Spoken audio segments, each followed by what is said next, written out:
So the third adpocalypse is upon us, and it is the worst compared to any other adpocalypse for two reasons. One, instead of getting limited ads on videos, people are getting 100% removed from the partnership program, so there's absolutely no way to make money. What people were complaining about before is that when you get a yellow symbol on your video, you basically make next to no money. This is the amount of money I made on a 100k plus viewed video with limited ads on it. Basically nothing, basically demonetized. But the thing about this is that you can still make money with YouTube premium watches, and you can still make money on other videos who happen to not get the demonetization symbol. But with this adpocalypse, what YouTube is cracking down on is whole channels. They are completely removing monetization. So it's basically how a channel is if they have under 1,000 subscribers and the certain amount of watch time. They basically just make no money off videos, period. No chance to make money whatsoever. And the reason this is happening to all these channels is due to a politically driven debate over whether queer is a slur or not. Yes, over whether queer is a slur or not. The Q in LGBTQ, and before you guys say it's also for questioning, the full acronym has 2 Q's in it, which stands for both queer and questioning. So if you didn't know that, now you know. The more you know. The tweet that started this says, "So I have a pretty thick skin when it comes to online harassment, but something has been really bothering me. Since I started working at Vox, Steven Crowder has been making video after video debunking strike-through. Every single video has included repeated and overt attacks on my sexual orientation and ethnicity. Here's a sample." Before we get to the video, with our favorite lispy sprite from Vox. It's ridiculous. It's bonkers. You're being given a free pass as a crappy writer because you're gay. That center line on his little queer graph there. What is well, that now line? the graph is queer? Violence, filth. Okay, so the little queer can eat his chips all nonchalantly. It's code for rape, Mr. Queer eating chips on the Vox channel. Chip, chip, chip, chip, but you can eat just one. Like dicks. This is what Mr. Gay Vox wants to do.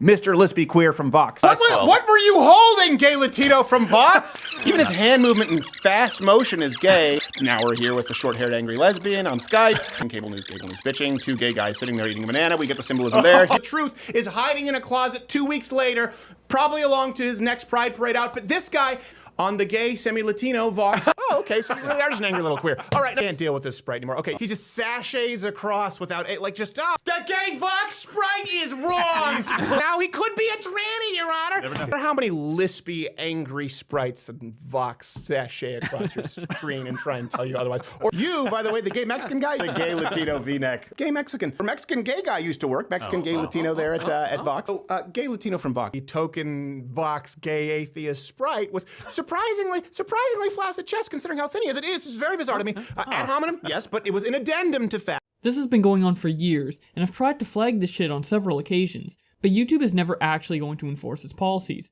because Crowder has 3 million YouTube subscribers, and enforcing their rules would get them accused of anti-conservative bias. So overall, pretty ridiculous situation, and very similar to the Mask What It Is situation, where there's a bunch of false outcry in order to weaken YouTube as a monetary source. But because there's this political twist of him calling him a lispy queer, some people decide to defend Carlos despite his erratic actions. Now, I'm personally more of a left-leaning person and don't really agree with a lot of Steven Crowder's viewpoints, but I am still a proponent of free speech and just having YouTube be a nice monetization platform in general. I love YouTube. I'm on it. I make content for it.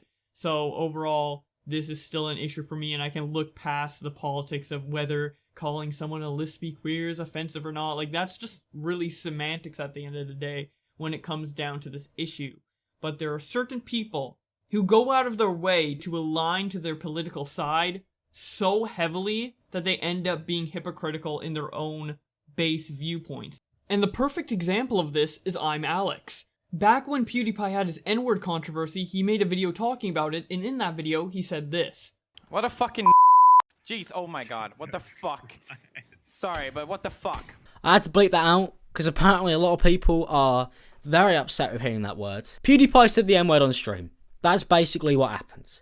He was Playing player unknown, shooting at a bloke, and he says, "You." I might just have to bleep out this entire video. Just no audio, just an entire bleep. Censor everything. Blur it all out. We can't make content anymore. So let's talk about the way he said it, first of all, because I feel that's a pretty good place to start. He definitely used it as an insult. There's no two ways about that. That was an insult. He aimed to use it as an insult. But was it racial hatred filled? No. He shouldn't actually be punished for this. He's not a racist. He's just using a word. It's something that me and my friends have used casually on video games, when we're in friendship groups, in private. It happens a lot. And this overall message he gave in the video is something I wholeheartedly agree with. But with the Steven Crowder situation, he had a completely different take. When Keemstar pointed out his hypocrisy, I'm Alex responded saying this. Steven Crowder used slurs to try and insult somebody and belittle them. There's a huge difference between the two. You know, calling somebody a fag and a little queer is not the same as making a joke. You could say that it was meant to be a joke, like, he was just calling him a fag because it was a joke. A little queer, it was a joke, and mocking him for the way that he is as a person. But I don't believe that man was telling jokes. I believe he was going, look, I'm going to belittle you for something that I personally think is something that I don't agree with, and I'm going to use that to get to you. It's not comparable to telling a few jokes. So, to him, in both situations, they were both used as an insult, but one is okay because it's the N-word and it's coming from PewDiePie, and the other is not okay because it's queer and it's coming from Steven Crowder. You seem to be a little biased here, and I'm not gonna lie, you look a little racist. Now, do I think I'm Alex hates black people? No, but he definitely cares more about the feelings of gay people rather than the feelings of black people, which is biased, which could be interpreted as racist in some way. Seems like a bit of a stretch, but if anyone were to call I'm Alex a racist, I wouldn't necessarily disagree with them.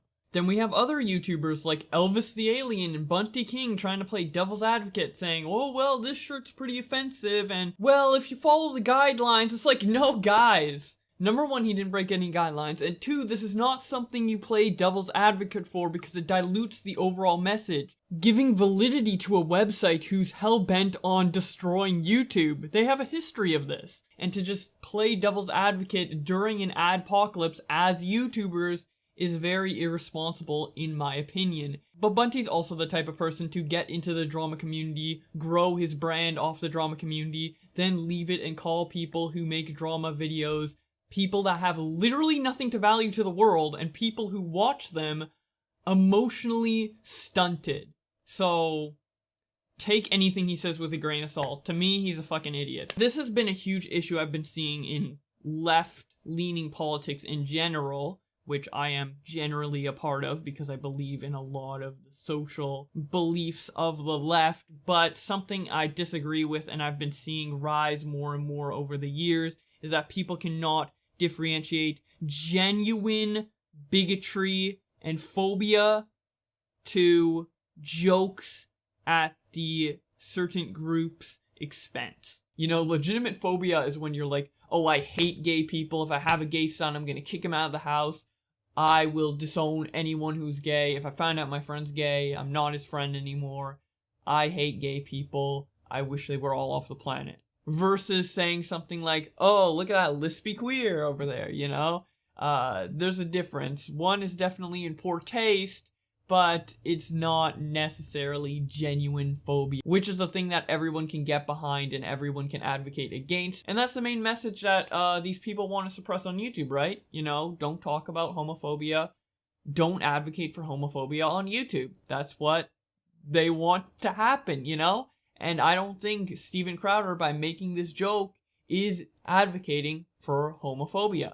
Another symptom of being unable to tell genuine phobia from jokes is the overprotection of minorities. Having a thick skin is a very important trait, and stunting the ability for someone to grow that thick skin, in my opinion, is not a good thing. And that's not me advocating bully everybody into being completely scared and mentally scarred for life. That's not what I'm saying at all. But I'm saying people have got to get more used to jokes.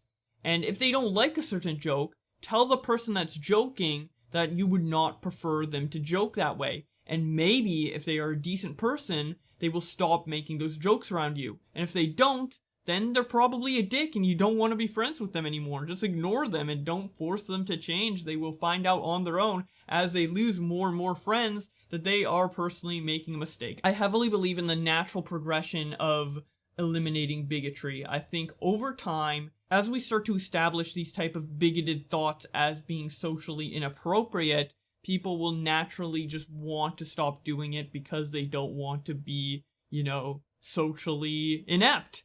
But when you overreact in this way, it honestly, in my opinion, strengthens homophobia and strengthens bigotry, because the people who already hate gay people can be like, look at what they're doing, isn't this annoying? And then the average person can be like, yeah, this is pretty annoying. Maybe you're onto something, bigoted guy. And then it just creates more homophobia overall. Honestly, the extreme left is completely counterintuitive and is kind of imploding on itself, in my opinion. And there are a lot of faults with the right and the far right that I heavily disagree with. But if we want to get to this ideal future socially that these left people want, maybe forcing it down people's throats is not the most effective way of naturally progressing society into a way where that is the social norm. A forced social norm is a lot weaker than a naturally progressed social norm, because if it's forced, yes, it might happen quicker, but there will be a lot more people who are against being forced into something, and then it will create a lot more political and social conflict, which is what is currently happening now.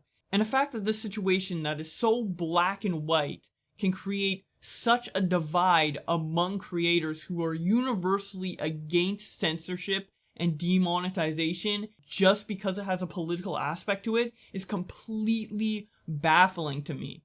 The argument is, should people be punished for making slightly offensive jokes on YouTube?